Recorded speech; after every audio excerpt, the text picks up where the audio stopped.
with one of the mics, please? .nm.gov. So it's not going to say state and not. Are we live, Michael? Okay. That's our email's changing. Good afternoon, everyone. Welcome to our LEPC meeting. This is the September meeting. It is a little after 1 o'clock. Sorry for the little delay, but we are here. Mr. Holwalt, would you care to step up here also, please? So we have a mic, unless you're going to just sit there. So welcome. I hope everybody's had a chance to read through the minutes. I sent out Monday morning after I forgot to send them out Friday. Thank you. So with that being said, real quick, we'll go around the room. I see some new faces here. I'd appreciate it if you can just real quickly introduce yourselves and where you're from. That'd be great. Sir, I'll start with you. My name is Melvin Finley. I'm from Emergency Management out at the clinic on Cannon Air Force Base. Welcome. Hi, Melvin. Ken De Los Santos with Plains Regional Medical Center. I do emergency management, safety, and security. Christine Amicone, I'm with New Mexico Department of Health, and I'm the Emergency Preparedness Specialist for the Southeast region. Megan Paula, City Commissioner, City of Clovis. Elaine Williford, New Mexico Southern Baptist Disaster Relief. Sarah Williford, Clovis-Carver Public Library. Ruth Ann Kelly, Office of Emergency Management. Justin Holwald, City Manager, City of Clovis. Good afternoon, Claire Burrows, Assistant City Manager, City of Clovis. Travis Martin, Southwest Cheese, Safety Manager. Angel Logan, Cannon Air Force Base Installation Emergency Manager. Aaron Parks, the Maintenance Director at the Retirement Ranch. Joseph Martinez, Maintenance Department, Retirement Ranch. Welcome, everyone. Thank you for coming. Has everybody had a chance to grab the agenda, the whole tech briefing that's sitting up there? Do we need to get some for y'all? I'll get some. Thank you. So has everybody had a chance to read the minutes? And if so, any corrections needed on them? If not, I will entertain a motion to accept them.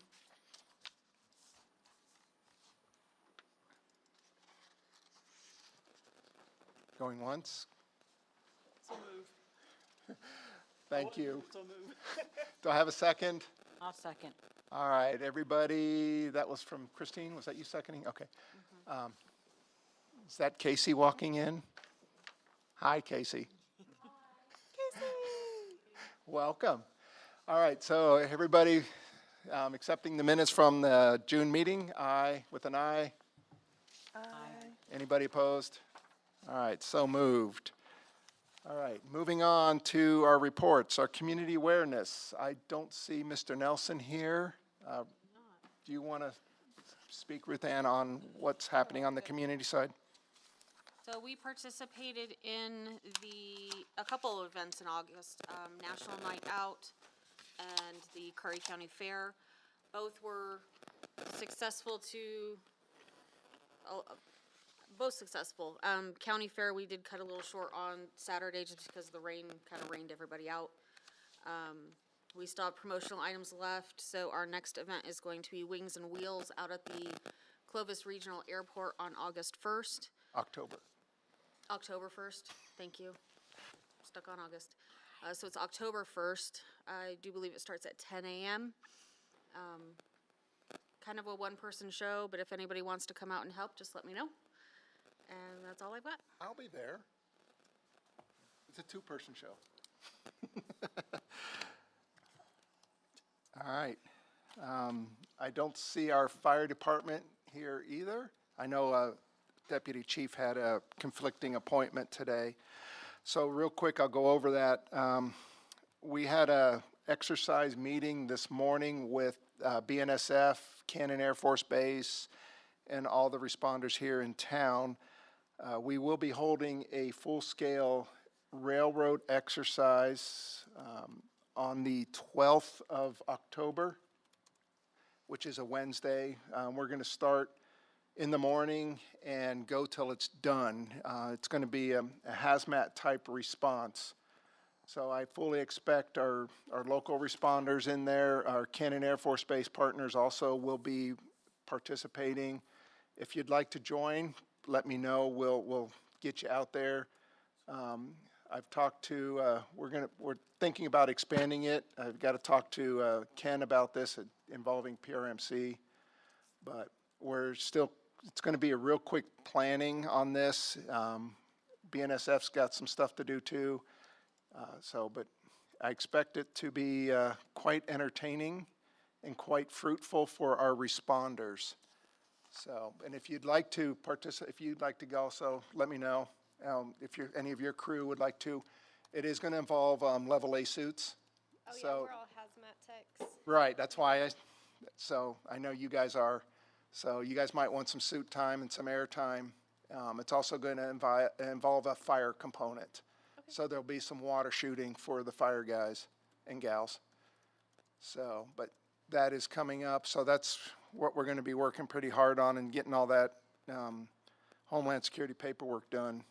I know we've got an exercise with the hospital coming up, a continuity one, if I remember right, Ken, correct? Yes. Yeah, Yes. okay.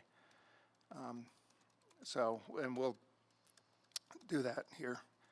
So that's what I have on this. Also, kind of off, our emergency operations plan was last updated in 2009. So we are due for an update on it, our EOP. The FEMA has put out a CPG 101 version 3 last September. Looking at a crosswalk, it's like over 400 points we have to meet the federal and the state grant requirements.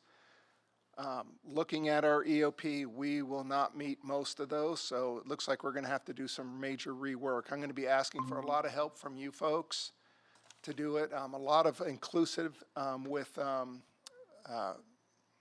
what's the term I'm thinking of?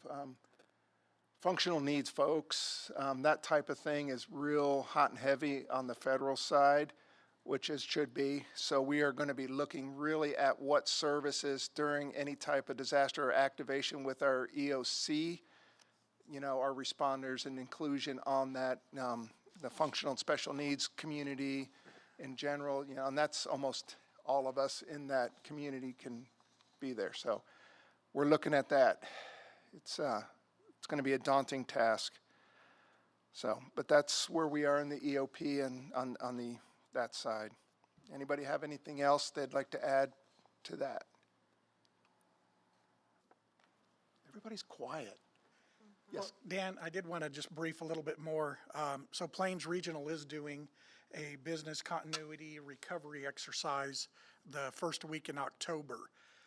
If you weren't aware, Plains Regional is a part of Presbyterian Healthcare Services, which is the largest company in the state. We have over 14,000 employees, 9 hospitals, hundreds of clinics statewide. So it's kind of a big deal. And we've been focusing on business continuity a lot for the last several years. And this is going to be the first type of exercise for our company where we're looking at the recovery, not just the initial response of a disaster. Most exercises you do, for example, let's say the hazardous material one, you do what happens the first several hours or first couple of days. Well, this is going to focus on the recovery afterwards and how do you stay functioning to still take care of everyone. So it is a full scale for us. I have asked Dan to participate with us so he can tell us all the resources the city, county, state feds have, because he has unlimited money. Woohoo, yes. Yeah. Don't you wish? So we're looking forward to that. Good. Are you looking at short-term or long-term recovery or both? This one's going to be kind of the short term because we have limited time. Right, okay. It's just with our incident command administration team, so. Right, okay. No, I look forward to that. Be fun.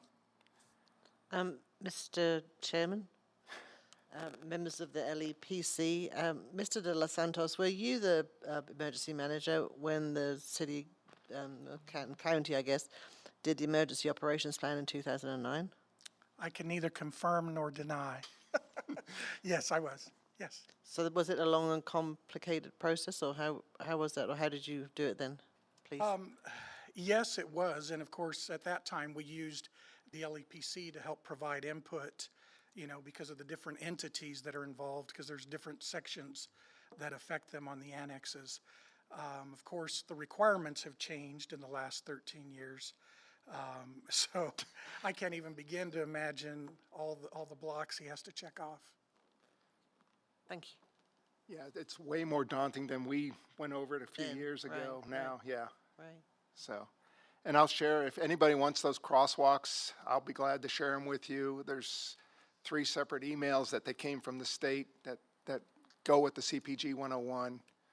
So, but since we get federal funding, we have to abide by the federal standards on those type of plans, so that's where we go. Otherwise, it would be, what we have would be sufficient, but we're not. So, all right, anybody have anything else? Awesome. Okay, so we'll go on to unfinished business. Well, it's now finished. The mitigation plan was fully adopted. FEMA accepted it last month, so we have a fully functional mitigation plan. It is available on the city's website for your review, and I'm not even sure where it is. It's in the digital library. It's in the digital library. I've never seen it, so it's there. So if you want a copy and you can't find it, let me know. We'll send you in the right spot, or I'll send you a copy. It took us 4 years to get it, 5 from the start, just because of COVID got in the way, and we had some other glitches in there, but we got it done. So that is 5 more years that goes. In 3 years, we start again, just with the funding process. It took us a year to get funding. So, but that's where we are. Thank you all to everybody who helped. It was a long and daunting process. It was adopted by the City Commission, the County Commission, Village of Melrose, Village of Grady's, City Councils, and the City Council of Texaco. So all those entities had to adopt it and agree to abide by it before FEMA would sign off, and FEMA signed off. We got it done. So thank you all. So now comes the fun one. I was hoping Michelle would be here, since she's the one that helped design this, but bylaws. Been going over a while. We've been trying to figure out how to do this and what to do. The bylaws are in need of an update just because the times changed and everything, and had some conversation with the city attorney. Thinking about going to instead of a bylaw, go to a more of a rules and regulation type thing. So it's a little kind of, yeah, almost the same but different, if you will. In front of you is kind of a real rough first draft of what we were looking at for the bylaws. Did we lose overhead? So you have real quick in front of you. This is not edited at all. This is what Michelle, who's one of our representatives on the LEPC here, said she wanted to tackle. So she started tackling it. You see a lot of the things here. Most of it wouldn't work, but I just left it the same so we can all look at it. If anybody would like to, other than Michelle, take over this a little bit, we can. But there is a process to do this. So we got to go through the executive council of this LEPC, then it's got to be voted on, and then it's got to go to both city and county commission. Since both city and county commission have an emergency management section relating strictly to LEPC. So it's going to be a process. I'm looking for some help. Michelle said she'd take a lead, but I'm sure we're going to need more people and have a couple meetings with this.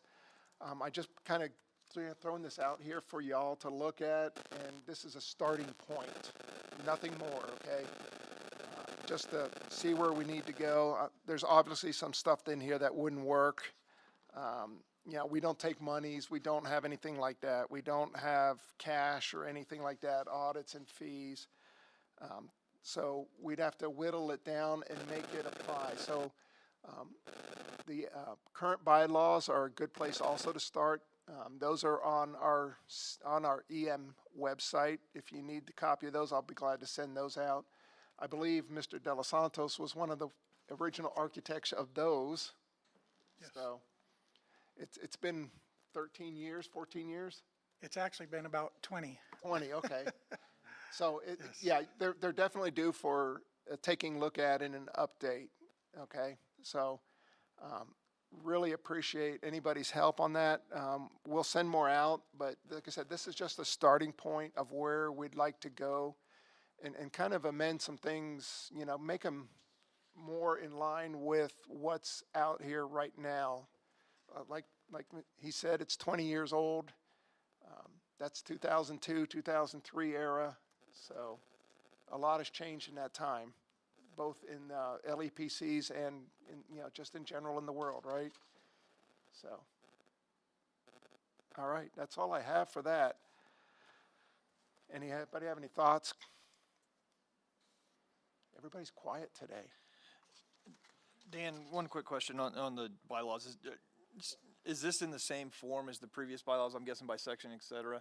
And is there a way to get a tracking changes version of this? We sure can. Okay. Yes, yeah, we would. That way from a... Yeah, yes. Yeah, this is not the same, this paper is not the same format as our current bylaws, not at all. Okay. Like I said, this was just a real rough draft of some thoughts that Michelle put together to take us to the next step. Yep. So this is just like I said, a very, very rough draft. No, it's fantastic and a great start, and just from an ease of knowing what's in the existing bylaws versus what is being proposed and being able to track that. from Absolutely, formats. yes, we'll make sure that, we have that changing point A to point B. Yep, thank you. Or A to 8.1, whatever. So, yes.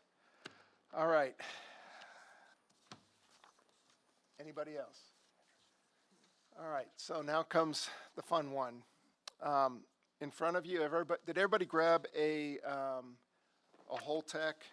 Did you grab one? I didn't see it. Okay.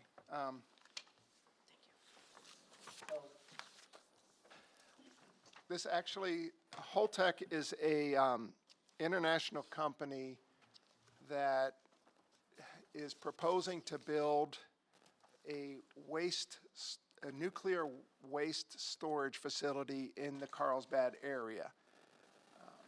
This is, we started this in 2019. We had our first meeting with them. They were here, what's that? They were here 2 months ago. We had another quick briefing, and that's what kind of give you all an overview of that briefing. I am by no means an expert in this. If we want the folks to come out, I will certainly invite them to come out and speak in length. And they can answer a lot of questions. I can go through this and kind of give you an overview of what's proposed to come our way. Now, this is, Holtec is a company that does, like I said, solid nuclear waste storage. They take the spent nuclear rods from the power plants that are being decommissioned, and they're going to start bringing them here through Clovis by rail to Carlsbad. How that's going to look, no one's exactly sure yet. But they are an international company that does all sorts of these projects. They actually just got commissioned to build 20 new containers for the WIP site. They're a lot easier, they're smaller. Obviously, the WIP stuff is low-grade nuclear, solid waste also, like gloves, that type of thing, radiological stuff from hospitals, that type of stuff. Their containers are a lot smaller, therefore they can go on the roads. Because of the size and the shielding of these containers, they will be by rail. If you look at, there's a page here somewhere. Page 9, you can see a copy or just a mock-up of what their rail is going to look like. Because these are so heavy, they have to go by rail. So they're going to be coming through here. We're looking at probably 3 to 4 years. They're going through all the approval processes with the state and the feds. So it's just going. Like I So said, there hasn't been a final approval yet there's no from the final state? approval, no. These are all proposals at this time, correct? Because this is, I remember that they've been looking at this for a couple of years already. Right, yeah, the first time they approached us was in 2019, yes, so. But, there's a picture, I mean, you can see, right now, because of when they're decommissioning these sites, they're storing all this material on the site. And they're in underground bunkers, literally, I mean, there's kind of like a little silo. If you look at the very last page, you can see what they look like. And this is the same type of design that they're proposing for down in the Carlsbad area, except for it be on a bigger scale. They store them in ground, they're cement, they're sealed, all sorts of good stuff, right? The caveat is these are short-term storage till they figure out a long-term. Now, short-term means anywhere from 60 to 90 years around here. So that's their definition of short-term. So, but the design and type of the canisters that they're going to be using are the same that they use in the WIP site, except for 25% bigger. So will they be doing training with all of your first responders if there's a derailment? So this type the of- short answer is yes. What that's going to look like, we don't know yet. Now, I will say here, like Clovis Fire Department and some others here, we went through some DOE training on radiological transportation. We have this material coming through in lower levels every day. Anybody with a radiology has some of this material, right? It's shipped very securely and how to respond to it. This stuff is packaged very well. These big containers, because of their weight shielding, they're not going to pop open if there's a derailment. The biggest concern for a derailment, let's say it happens, is a crushing injury. Because they're so heavy, they would shift off and fall off the car. It could crush something or somebody, right? That's the biggest thing. We don't have a capability here in Clovis, as far as I know, to lift one of those containers, should that happen. But the Holtec and all the companies involved have to have specific plans in place for something to happen. That's a federal requirement, that's a railroad. So it's just not a, seat of your pants, go through here, thing. The plan is to have 2 trains a month go through, each carrying each container holds 100 rods, and each train will have 2 containers. So 200 rods times 2 a month, so 400 rods, right? That's what the facility will be designed to handle in Carlsbad. So, You know how many counties are going to be going through? well, between here and Carlsbad, any further than that, no clue. They're not even sure which plants, where these are going to come from at this point. So, yes, sir. I do have a little insight. So, Department of Health, a different department than yours, has contacted me for our hospital in Tucumcari and here. They want to provide some training based on the possibility of this coming through for radiological decontamination and stuff like that. What I told them is that we do not have any equipment to do that type of decontamination. We would rely on the local first responders. And I know here they're better equipped than they are in Quay County, but they're already moving forward at trying to do this training, Right. even though it's still in the works. So. Right, and that's from the Department of Health medical side. Correct. Yeah, no, the responders have a different response, right, so, but our hazmat team does have a decontamination process set up for this, but they're mostly geared towards chemical, towards that type of response. I don't know what, Radiological decon capability. so I'm sure we'd be calling you, hey, Cannon, we need help, or I'm sure it's gonna be, be worked out in the long run anyway. So do you think the state is going to get money to provide the equipment for hospitals and your first responders? I don't know. I don't know that. I guess that, I would ask. right. I would ask. PRMC, RGH, is it Lee County? Lee and Eddy County would be on that Probably path. Chavez. Chavez, Yeah, and through it's Chavez, gotta yeah. go around. So those would be all, well, maybe not Lee County. I don't know where the rail goes exactly. I don't think it, well, it could, because they do have a. And years ago, there was federal funding to provide decontamination equipment and training for hospitals. The downside is that the initial equipment and training was provided, but there was nothing in place to continue that training, to Right. renew the equipment. So a lot of that No is no longer sustainability. serviceable and Yeah, doesn't no exist. sustainability.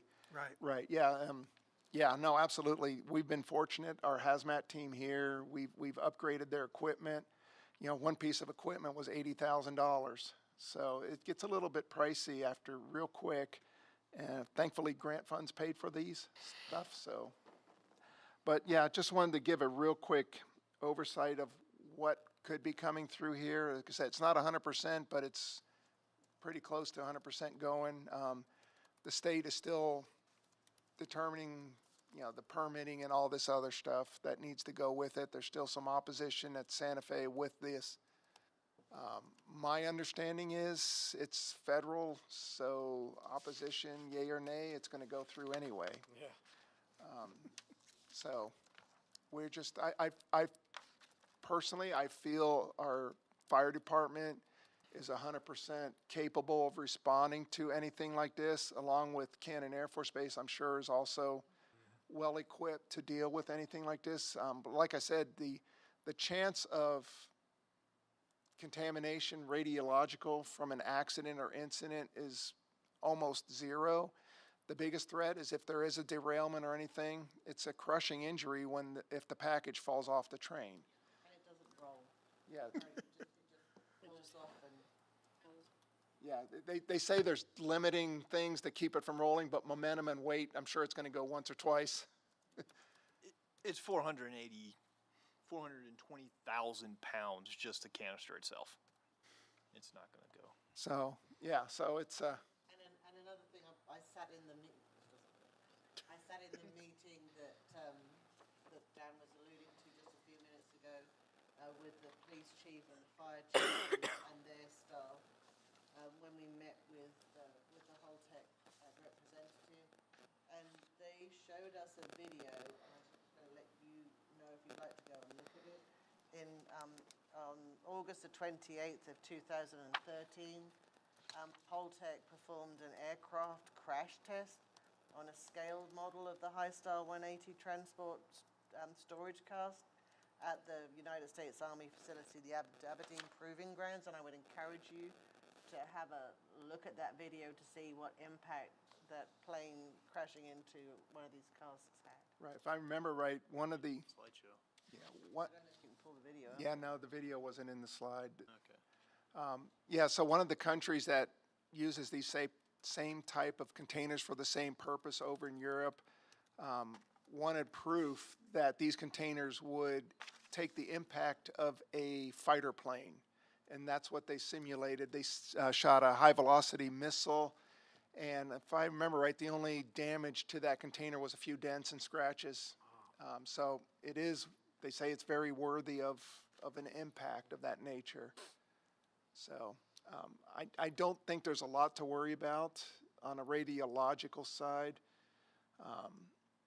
But, yeah, So are these going to be stored above ground or below? they're ground? in the ground. Below ground. So if you look at the last page of that pamphlet, it's kind of this is an actual shot of what is right there right now somewhere. I don't know where this facility is, but that's how they're storing them on site right now because they have nowhere to put them.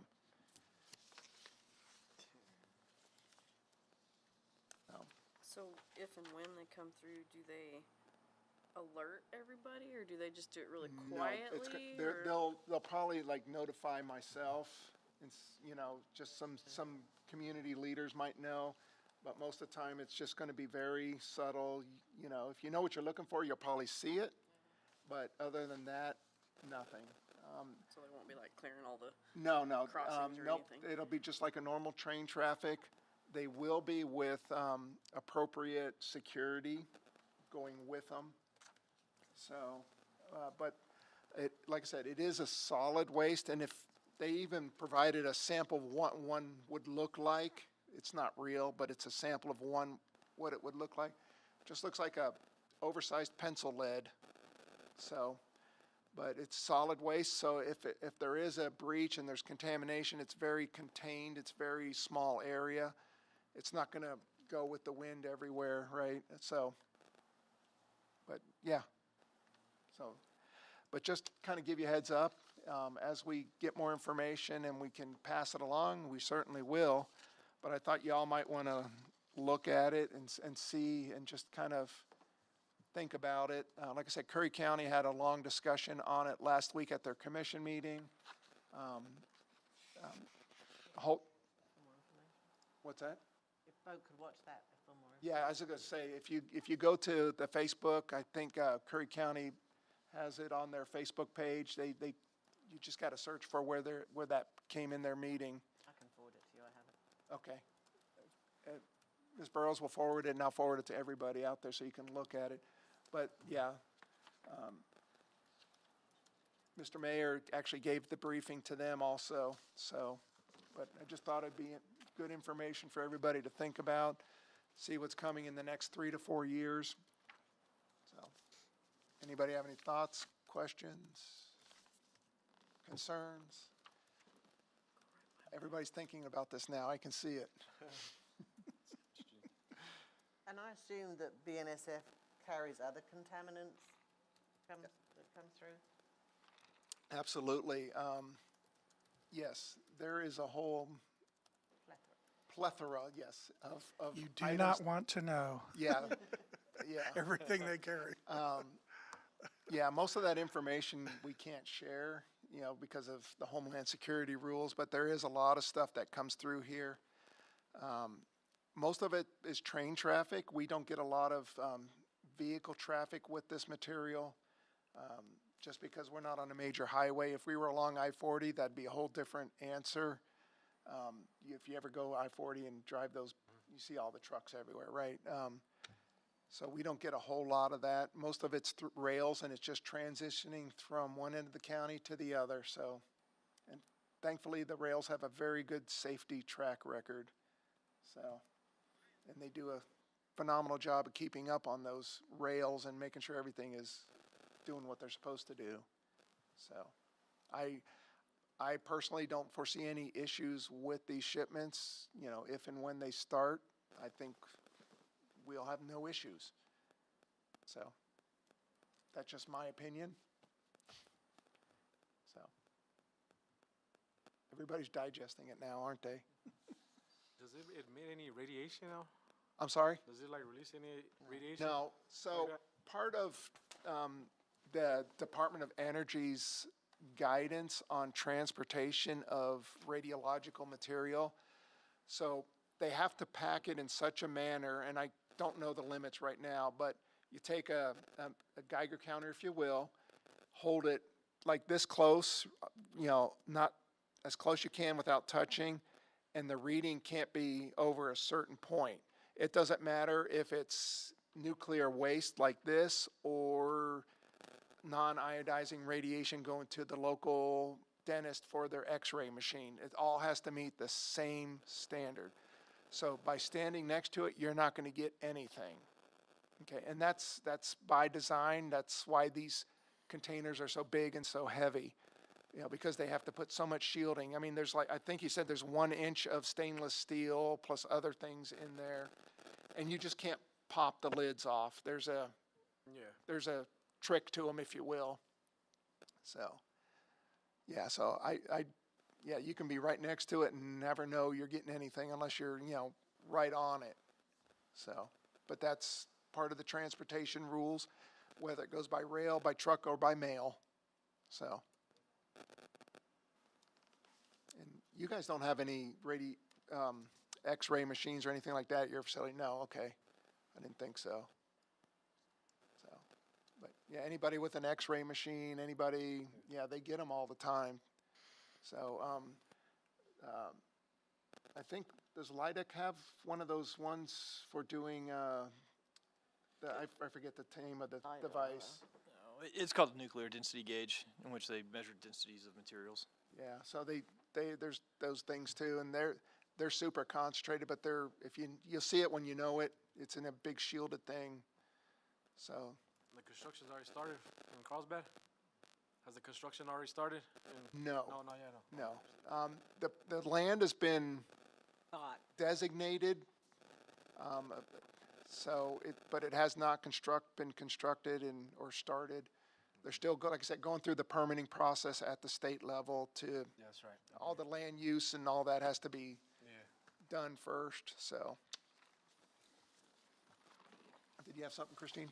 No, I'm good. Okay, Thank you. so, but, yep, like I said, as we get more information on this, we'll definitely pass it on. If you guys are interested in having Holtec folks come out and do a presentation, we'll get them out here if we can. See if they come out and you can sit here. Their presentation is a little over an hour long, so that would be something to do. Maybe in the dead of winter when everybody's cold. So. All right, anybody have anything? All right. Nothing? Okay. I'll go around the room if anybody has anything for the good of the order. Sir? Dan, did you announce about the Emergency Management Professional Association Conference? No, I do not. I'll let you go ahead. okay. Since you brought it up, Tad, you're it. So October 26th through the 28th, in Ruidoso, there's going to be the New Mexico Emergency Management Professional Association Annual Conference. And it hasn't been held in a few years. And anyone can attend it. I believe the fee is $100, and that basically covers your meals for that. It's over 3 days, but it's one full day and then 2 half days. It's being held at the Convention Center in Ruidoso and the hotel right next to it. The MCM Elegante is the host hotel, so. And there is a group rate. Yeah, and there's a group rate for it. I'd encourage you to go. The ones I've been to in the past have been really good, good presentations, so. This is the first time I can remember that it's separate from the Department of Homeland Security's That's conference. true. That's very true. So, Yes. so it's the first time it's separate, so, Now, on one of those half days, there's training, correct? Yes. yeah, in the morning. Yes, that Wednesday, actually the morning half is training, and then the conference actually starts, I think, at 1 that afternoon, so.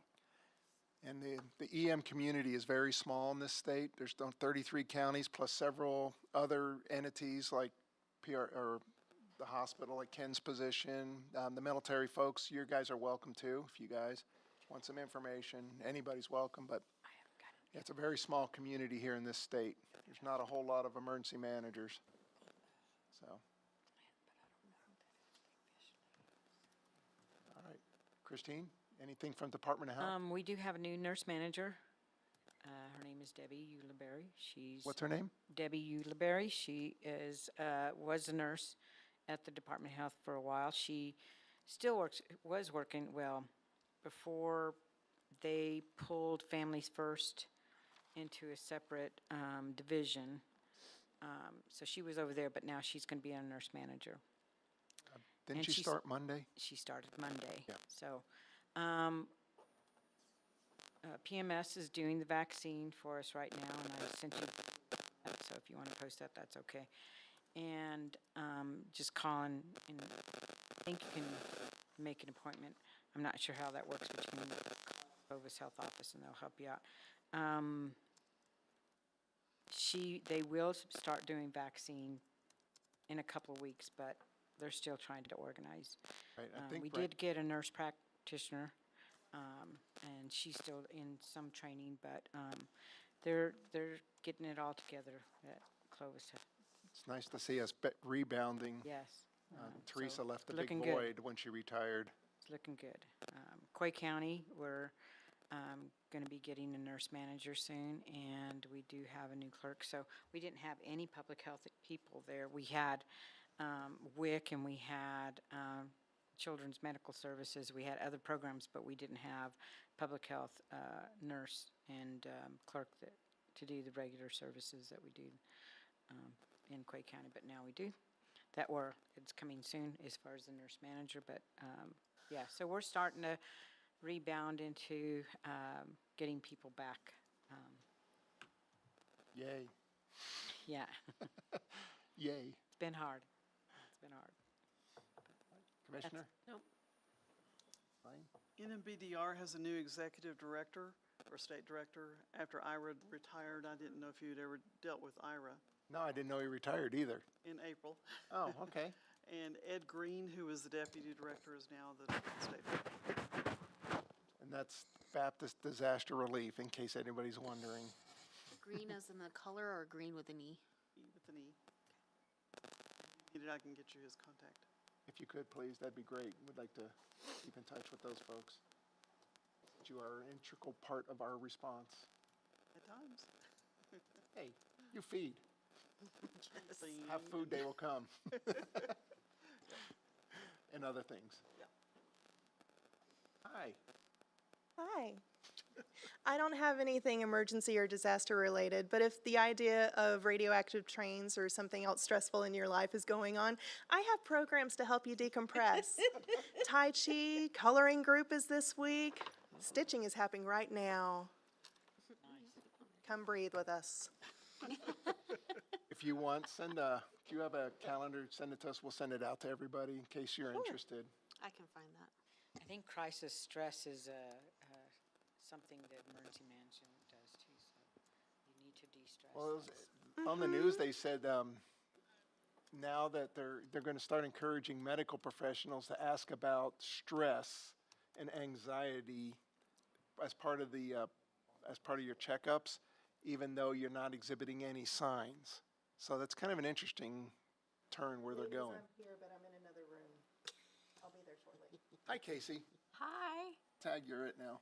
I'm good. Nothing from United Way? No, we're business as usual. We are probably going to start some QPR trainings. What's that? Question, persuade, respond for suicide prevention. So I got my certification earlier this year, so we're working. So if you're interested, holler. What does that entail? Just a group of people, and we'll go over, like, you know, if you see someone that's showing signs of suicide, how to talk to them, how to get them help, you know, how to walk with them. So How long is that training? It's about 45 minutes to an hour. Okay. So I haven't done one yet. I've sat in on one to kind of get my feet wet, but we're gonna try to get those going. Okay. So Let us know, and maybe we can sit here and do it for one day, one of our meetings or something. Just something. it's called gatekeeper training. So Okay. to just give you the tools to be able to, you know, if we were sitting here and somebody just all of a sudden you could see something was happening, you would know how to talk to them. And That's probably very useful right now in the way the world is going. yes, very much so. That's why I chose to jump in and do it. It's a hard subject, but Absolutely. so. But otherwise, if you need us, call us. Okay. We're here. 211. 211. Mr. Holwell? 311's Albuquerque. I don't have anything at this time, but I would thank you for everyone agreeing to come to the North Annex here as the city of Clovis continues to work on our public outreach and making ourselves open, and people have the ability to gather information. This is one way that we do that is by hosting all of our public meetings at the North Annex, because we are able to broadcast them out to the digital world out there by utilizing this facility. So thank you, all of you, for coming in. This is actually my first meeting of the LEPC that I have attended and been able to attend. So it's great to listen and learn and hear the correspondence back and forth between each other on the various subjects. So I'm looking forward to attending the meetings in the future and hearing what this group and committee does and plans, and Sarah, I'll come down and see you. Welcome. Thank you. Ms. Burrows? She's keeping quiet. Sir? I don't have anything. Are you guys doing tours down there yet? Depends. Well, and I asked that because in the past, the November meeting, we've met down there and done a tour of the facility with this group. I'm just trying to think ahead a little bit here. Is that something that might be feasible, or maybe, going into the next year? I can ask, get back to you. If you could, please, yeah, because this is a fairly new group of folks that have never been through the cheese plant and see the great things you guys do and how noisy it is down there. And how, yeah. We have a rail line next to the plant too, so. Yep, I think the rail line goes right behind you, Yep. so. Ms. Angel? 2 weeks ago, we did a full-scale active shooter exercise that went over pretty well. We did have Clovis SWAT team come out as our negotiating squad, so they were able to neutralize the threat, and we played it as we would for if it was real world as much as we could. And we're in the middle of planning an aircraft accident exercise for December right now.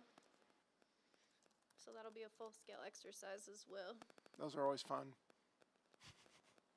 Yeah. They're fun on the day, but the planning part leading Yeah, up the to it planning's is not. miserable. Are you looking at a local aircraft or a transient? It'll be one of our aircraft that's gonna Okay. go down. So, all right. Next, I don't have anything. anything happening at Retirement Ranch? No, we're all right. All right. I got to do a reading over there this week. Oh, yeah. Starting all that again. Trying. No, I'm good, thank you. All right. With that being said, we're adjourned. Thank you all.